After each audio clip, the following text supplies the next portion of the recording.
You gonna wear Batman all day? No. Yeah, you gotta put some clothes on. We'll go for a bicycle ride.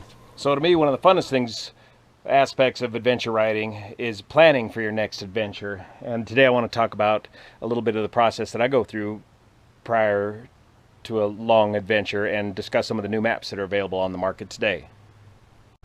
Prior planning prevents piss poor performance. Remember that from your Army training, sir. All right, my favorite place to start is the Benchmark Maps Atlas, the big book. The detail inside of these books is just exquisite, and I've got notes over the years piled into these things to refresh my feeble memory.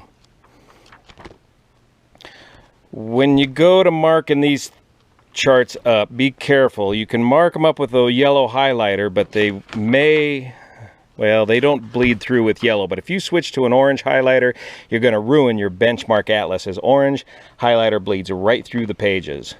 So stick with a yellow highlighter, or just make little pencil marks as you go along.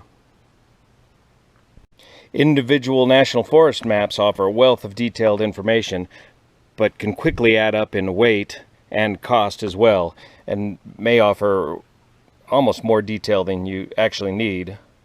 And that brings me to this new product, to me anyways, Butler Maps.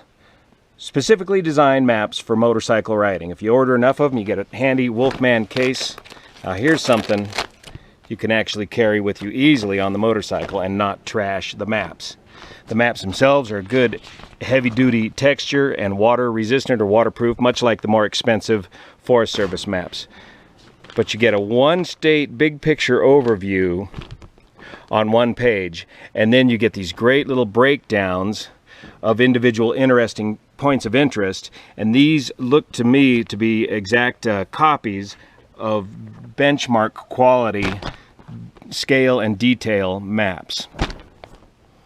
Now what Butler Maps has done here that's so interesting for motorcyclists is they give you this color code for best, better, and good riding segments. Now these maps are all oriented for a street rider, so all the pretty colors you see on here are paved routes.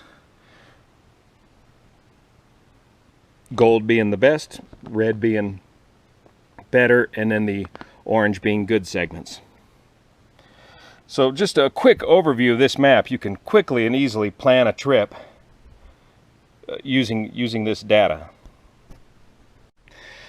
Some basic geographic information here on the back. Symbol guide, a great legend. And of course they usually have some corresponding videos that go along with these maps. Now one thing I was a little confused about this product is, what about the backcountry discovery routes? Are they available on the basic state maps? And the answer is no. That's a separate product you get to buy from Butler Maps. But it kind of separates the street bike map from a backcountry discovery route, which is more oriented towards an adventure rider and dirt roads. Now here's an example of the Idaho backcountry discovery route on a Butler map. Again, one page does it all. You get the large state overview. It's a less detailed map of the state, but it clearly shows you the route, the big picture of the route covering the entire state. This route is, well, I'll have to look up the mileage. I think it's about 1,200 or 1,500 miles long, and will take you several days to accomplish. And here's the neat part. Again, it's all broken down by sections to the level of a benchmark atlas.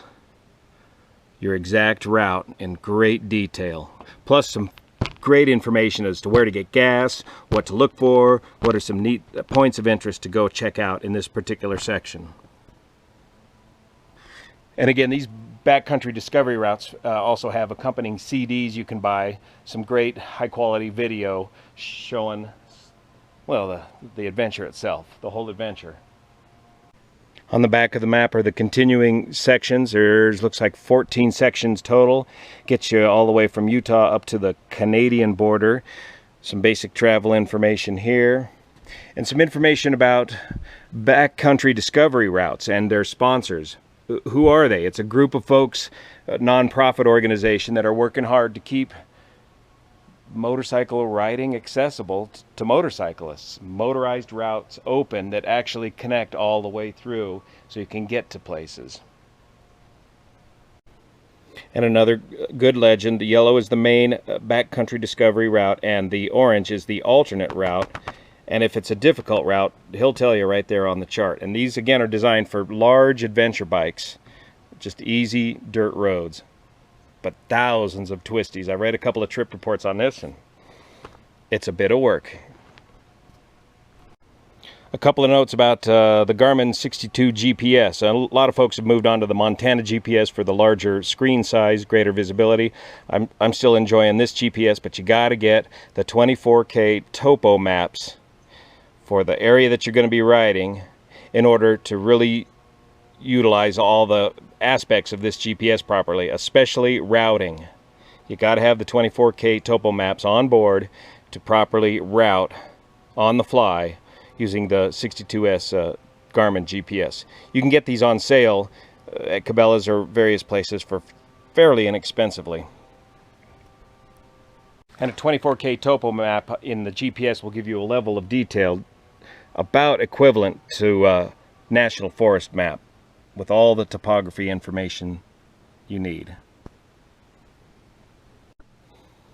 And once you're underway, your time for map study and fiddling with big fold-out maps is over. You just want to get going on the ride, so you want to have all your route, especially if it's a tight trail ride, squared away in the GPS with all your tracks ready to go, and you understand the name and the title of each track that you're going to be riding that day and how to quickly access them. On a bigger adventure ride, you could go with something as simple as just a written route sheet, kind of like this, right under the on your tank bag, backed up with a GPS. So my plan this year is more of a fishing hot springs tour. I'm going to do kind of a modified version of the backcountry discovery route. I hope to meet some old friends along the way here, find some new ones, of course, on the trail. When you're out there all alone, you're never out there all alone for very long. You're going to run across a fellow adventure rider pretty soon out there on the trail. And time and conditions permitting, work all the way up, possibly all the way up into Canada for a bit and back down, and then work some of the what we call the T3 or the big bike version of the tour of Idaho on back down through the east side of Idaho.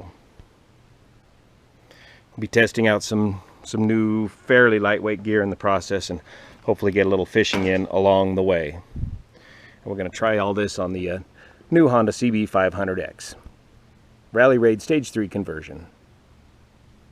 Now, talking about GPSs is a whole nother subject, but one lesson I want to share with you from last year's tour of Idaho.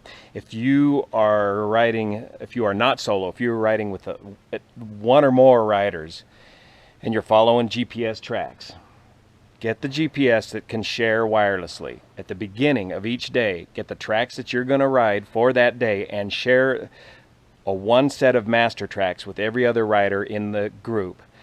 Last year, there was just two of us. We had I had a newer set of tracks. The other guy had an older set of tracks. Maybe it was the other way around. We got separated, and in Idaho, we were separated for a day and a half. Why? Because we didn't share wirelessly the exact same set of tracks, and we didn't have a real good plan for getting hooked back up together. So have a briefing with the other riders for what's your plan if you get separated. I'm going to leave you with one last GPS tip. You're following your GPS, you're looking at the miles to waypoint or miles to destination. You kind of got that number in your head, you're backing it up with the odometer on the bike. You make a couple turns and suddenly you see the mileage to destination suddenly increase. Well, you took a wrong turn somewhere. Stop and check your work. Don't start spinning around in circles. Just stop and straighten it out.